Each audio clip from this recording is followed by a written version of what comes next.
Hello everyone. Last video में हमने देखा था कि हमने डराइव किया था standard equation of ellipse. Standard equation of ellipse को कैसे लिखते हैं? X square upon a square plus y square upon a square minus c square is equal to 1। ठीक है, अब देखो a square minus c square को हम बी स्क्वायर से रिप्लेस कर देते हैं। ठीक है, a square minus c square क्या हो गया? Is equal to b square हो गया। तो ये क्या हो जाएगा? X square upon a square plus y square upon b square is equal to 1। ठीक है, देख रहे हैं ये चीज़ देखा? तो this is our standard equation of ellipse. ठीक है, अब देखो ये चीज़ ये जो इक्वेशन है ना, ये बहुत सारी चीज़ें हमें बताता है। बहुत सारी चीज़ों में क्या क्या बताता है? तो देखो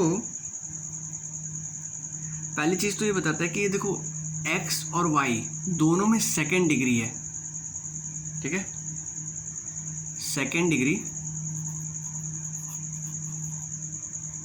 इन x एंड, ठीक है, x और y दोनों में सेकेंड डिग्री है। अच्छा, इसका क्या मतलब होता है? सेकेंड डिग्री कह सकते हैं या इवन डिग्री कह सकते हैं। सेकेंड कह लो या इवन कह लो। ठीक है, इसका क्या मतलब होता है कि it is symmetrical about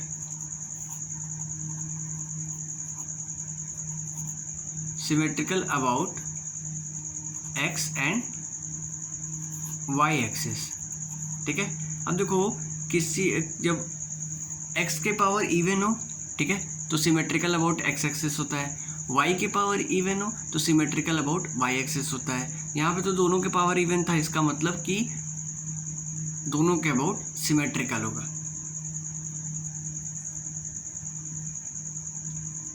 so it is symmetrical about x axis and y axis. ठीक है, अब देखो अगर हम पूरे कर्व हमने इसका देखा था। कर्व कैसा था?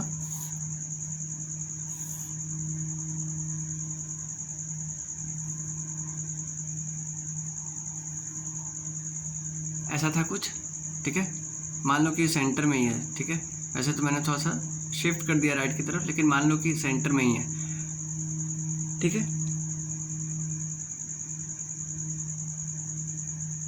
अब अगर हम पूरे कर्व को बाउंड्री से कवर करना चाहें तो our whole curve is confined by straight lines और confined by rectangles having straight lines. क्या होंगे? x is equal to plus minus a and x is equal to plus minus b. These four are the straight line that confines our ellipse. Okay, now let's discuss about eccentricity. चलो कुछ eccentricity के बारे में discuss करते हैं। अभी eccentricity क्या होता है, ध्यान से सुनना।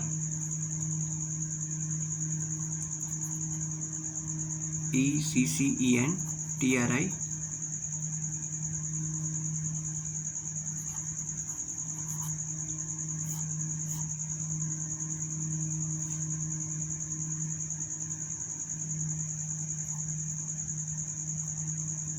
इसेंट्रिसिटी को हम ई से, स्मॉल ई से डिनोट करते हैं। देखना ध्यान से, इस पर प्रकाश डालो।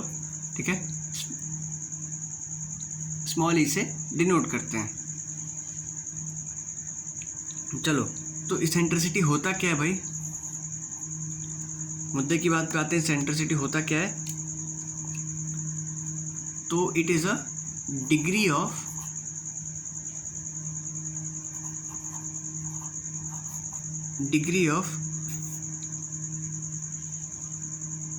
फ्लैटनेस, कितना फ्लैट है। ठीक है,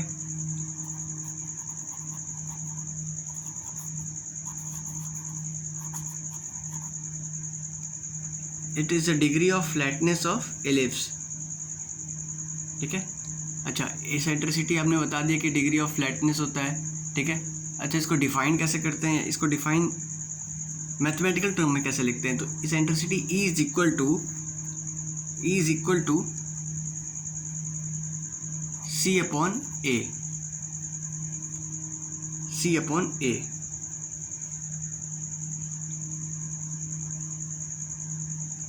अब सी क्या है और ए क्या है, तो we can right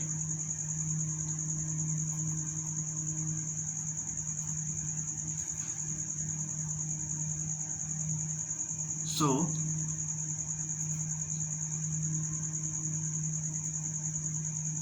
eccentricity is degree of flatness, that is c upon a, so we can also write OF1 upon OA1. This is eccentricity, that is distance from center to focus, distance from center to focus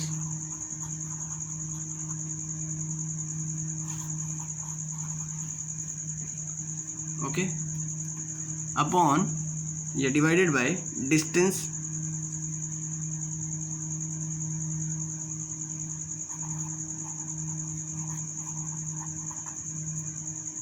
from center to vertex.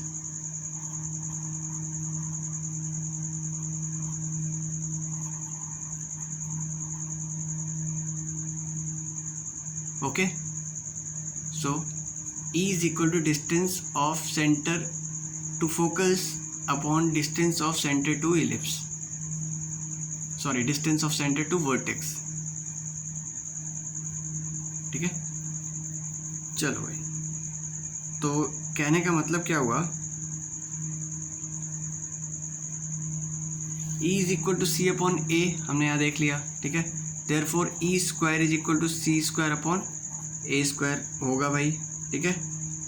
अब C square को क्या लिख सकते थे, यहाँ पे देखो मैंने स्टार्टिंग में ही बताया तुम्हें कि A square minus C square is equal to B square, ये बहुत काम आने वाला है, ठीक है।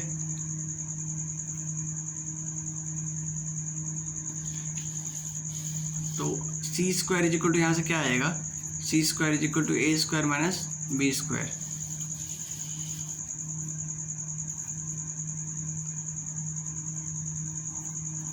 E square, C square is replaced by A square minus B square.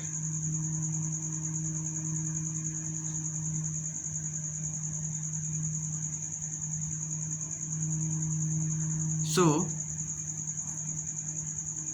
E square is equal to A square minus B square upon A square.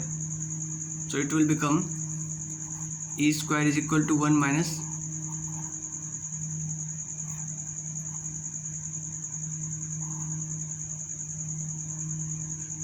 E square is equal to 1 minus B square upon A square. Okay, now solve this. So B square will become B square is equal to E square 1 minus A square.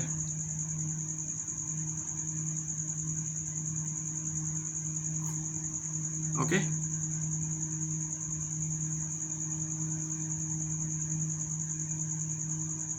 sorry, there is a mistake. We can write E square is equal to A square 1 minus E square. Now it's correct.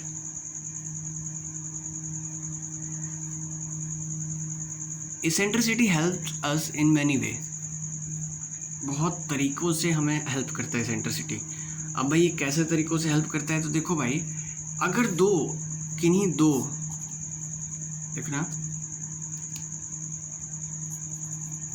To ellipse, किन्हीं दो ellipse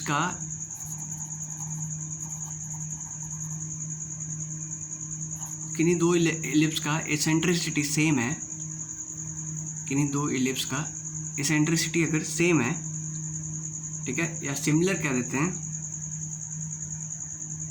then these two ellipses are said to be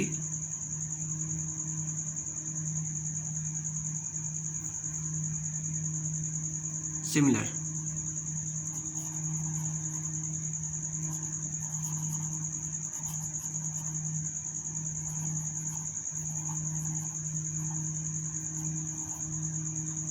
then these two ellipses are said to be similar. मैंने लिख दिया ताकि तुम लोगों को confusion ना हो, ठीक है। नोट कर लेना इस चीज़ को, बहुत काम की चीज़ है।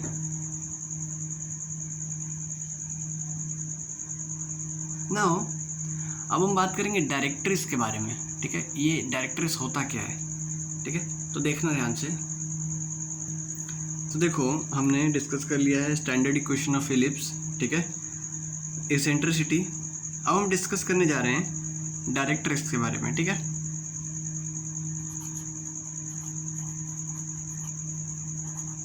ठीक है, डायरेक्ट्रिक्स वही फिक्स लाइन होता है, जिसका फिक्स पॉइंट हमने देखा था ना कि कोई भी फिक्स लाइन, ठीक है, और फिक्स पॉइंट होगा जिससे किसी मूविंग पॉइंट का रेशियो देखा जाएगा,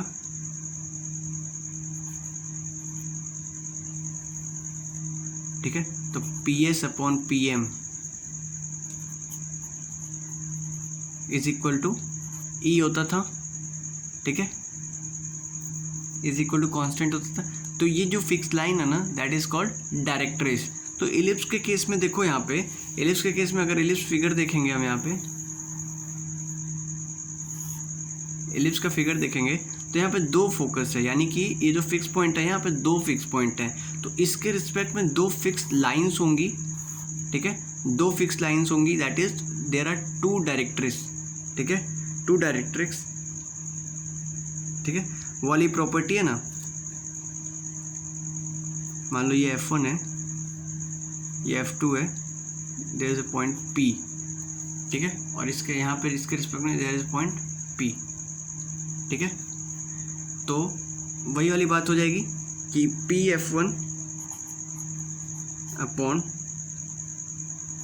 P। अब देखो ये पॉइंट है M1, ठीक है,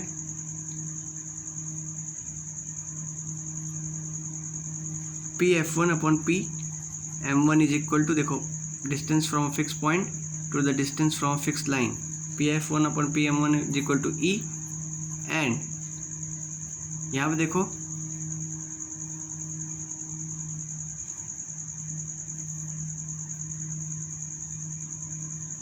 PF2 upon PM2 is equal to E, ठीक है।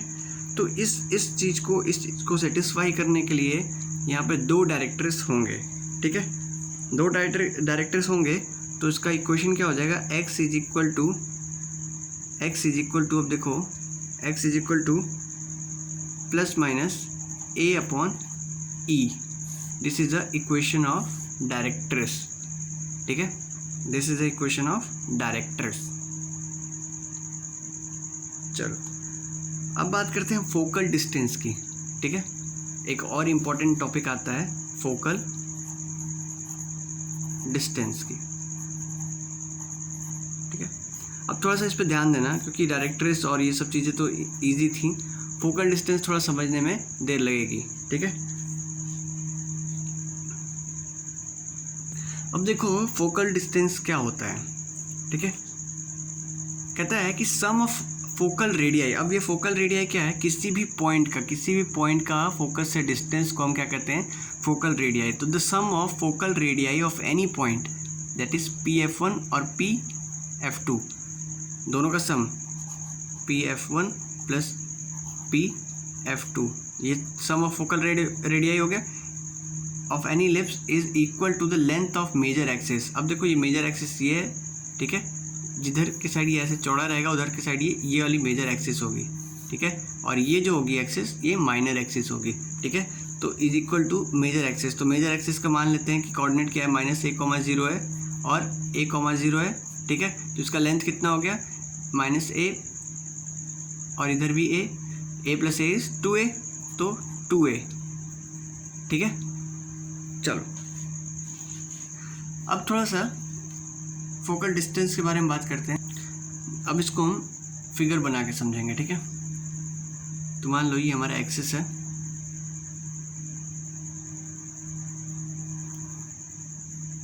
ठीक है,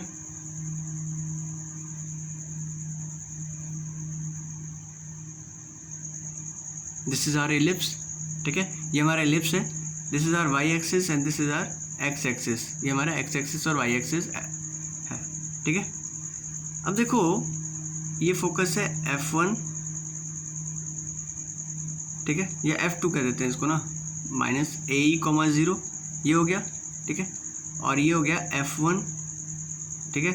F1 के कोऑर्डिनेट यहाँ पे लिख देता हूँ मैं AE,0, ये प्लस AE,0 हो जाएगा, ठीक है भाई। अब देखो इसके दो डायरेक्ट्रिक्स, एक इधर, ठीक है ना, एक इधर, जिसका इक्वेशन है x is equal to -A/E,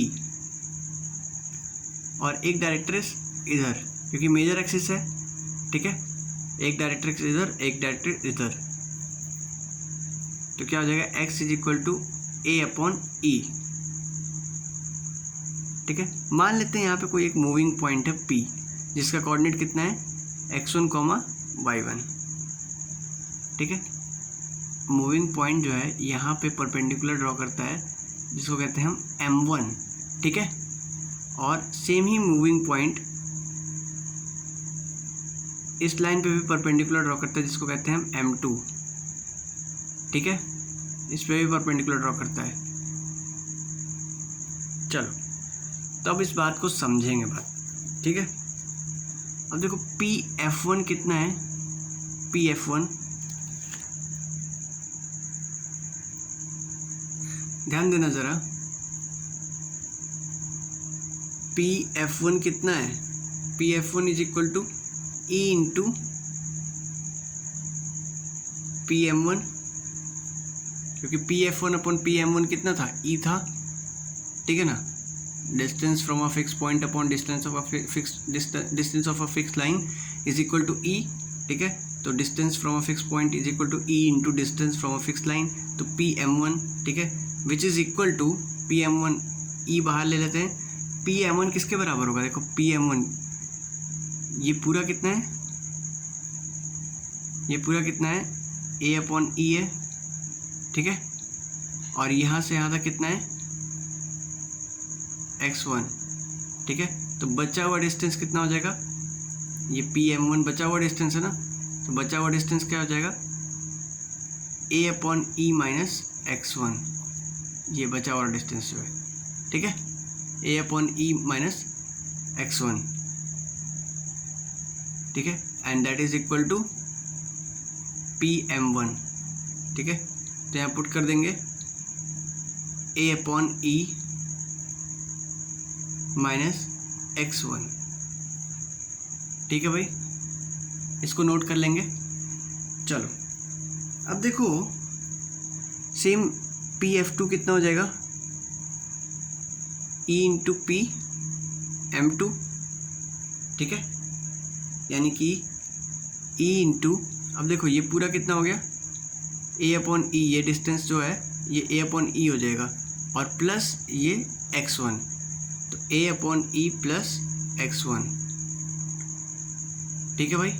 अब देखो PF1 प्लस PF2 किसके बराबर होना था, PF1 प्लस PF2 ऐड कर देंगे, ठीक है भाई, ऐड कर देंगे, तो E into A/E minus x1 plus E into, next line में ऐड करते हैं, E into A/E minus x1 plus E into A/E plus x1, ठीक है भाई। PF1 और PF2 आ गया। अब ये किसके बराबर होगा, E मल्टीप्लाई करेंगे तो A बचेगा अंदर, E से E कैंसिल हो जाएगा, माइनस EX1, ठीक है, प्लस A बचेगा अंदर प्लस EX1, इससे ये कट जाएगा, बचेगा क्या 2A, तो PF1 plus PF2 is equal to 2A, ठीक है। प्रूफ में कोई कमी नहीं की मैंने, ठीक है, तो समझ में आ गया होगा, समझ में आ गया हो ये कैसे हुआ। चलो तो अभी तक तो हमने पढ़ा कि कोई अगर normal x axis y axis है और उस पर एलिप्स बनता है तो उसका इक्वेशन कैसे लिखते हैं, डायरेक्ट्रिक्स कैसे लिखते हैं, और उसका फोकल डिस्टेंस, फोकस और उसका इसेंट्रिसिटी सब कैसे निकालते हैं। ठीक है, मान लो कहा जाए कि सपोज करो कि पैराबोला है, कोई इलिप्स है और इलिप्स का एक्सिस जो है मेजर और माइनर एक्सिस एक्स और वाई एक्सिस से पैरेलल है। ठीक है, पैरेलल है, तो उसको कैसे करेंगे। और भी कुछ इंपॉर्टेंट चीज़ें इस चैप्टर से रिलेटेड हम नेक्स्ट वीडियो में डिस्कस करेंगे, और नेक्स्ट वीडियो में चैप्टर ये टॉपिक यानी कि एलिप्स ख़त्म करके हम हाइपरबोला पे पढ़ेंगे और चैप्टर ख़त्म करेंगे। ठीक है, चलो मिलते हैं नेक्स्ट वीडियो में। Till then thank you.